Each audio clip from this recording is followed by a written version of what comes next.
নির্বাচন নিয়ে জামায়াত ইসলামীর অবস্থান আমরা আগেই পরিষ্কার করেছি। অন্তর্বর্তীকালীন সরকারের দায়িত্বে আসার পর আমরা সবসময় একই কথা বলেছি যে নির্বাচনটাকে ক্রেডিবল, ফ্রি, ফেয়ার, ইনক্লুসিভ এবং পার্টিসিপেটরি করার জন্য ন্যূনতম কিছু অর্গানের রিফর্ম করা প্রয়োজন।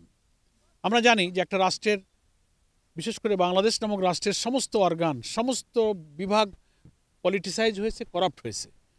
এটা অন্তর্বর্তীকালীন সরকারের পক্ষে পুরাটা সংস্কার করা সম্ভব না। এটার জন্য একটা সময় লাগবে, ইট উইল টেক টাইম। এটার জন্য একটা নির্বাচিত সরকারের দায়িত্ব।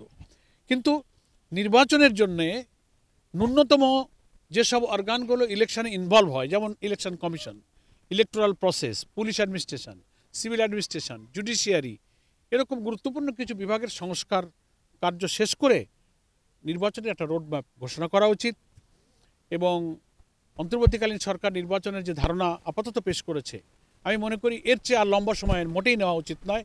এর মধ্যেই সংস্কার কাজ সম্পন্ন করে একটা নির্বাচনের রোডম্যাপ ঘোষণা করা উচিত। এবং জামায়াত ইসলামী সে নির্বাচনে অবাধ এবং নিরপেক্ষ নির্বাচনের পরিবেশ হলে নির্বাচনে অংশগ্রহণের সিদ্ধান্ত নিয়েছে।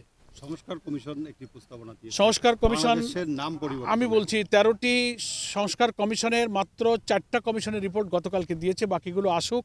এগুলো কিন্তু প্রস্তাব, এগুলো চূড়ান্ত সিদ্ধান্ত নয়। আমরাও জামাত ইসলামী কিছু প্রপোজাল দিয়েছি। সমস্ত পলিটিক্যাল পার্টি স্টেক হোল্ডারের সঙ্গে এইসব কমিশনের খসড়া নিয়ে ওনারা এক্সচেঞ্জ অফ ভিউজ করবেন, মত বিনিময় করবেন, তখন আমরা সব ব্যাপারে আমরা মন্তব্য করব।